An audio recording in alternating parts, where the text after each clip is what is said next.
কিয়ামতের মাঠে মৃত্যুকে জবাই করে দেওয়া হবে। এটাও হাদিস এসেছে।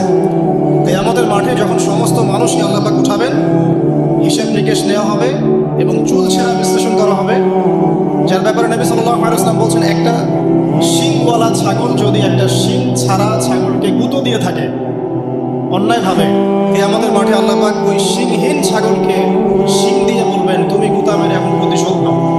মানে বিচারটা এতটাই সূক্ষ্ম হবে।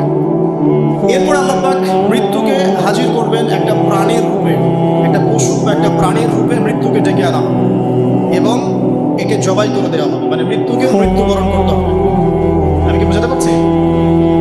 এতে করে কি হবে, জান্নাতীদের উৎফুল্ল যে মেজাজ, যে খুশি, এটা আরো বেড়ে যাবে। কারণ তারা বুঝতে পারবে যে এরপরে আর কোনো মৃত্যু নাই, আমরা অনন্তকাল জান্নাতে থাকবো। আর যারা জাহান্নামী, তাদের আক্ষেপ, দুঃখ, কষ্ট, যন্ত্রণা আরো বেড়ে যাবে।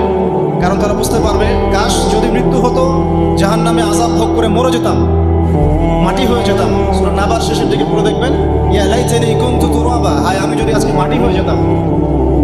ঠিক আছে? সূরা ফুরকানে আল্লাহ পাক বলছেন, তোমরা একটা মৃত্যুকে ডেকো না, বহু মৃত্যুকে ডাকতে থাকো। জাহান্নামীরা মৃত্যুকে ডাকতে থাকবে কিন্তু মৌত হবে না। তো মৃত্যুকেও মৃত্যুর স্বাদ গ্রহণ করতে হচ্ছে।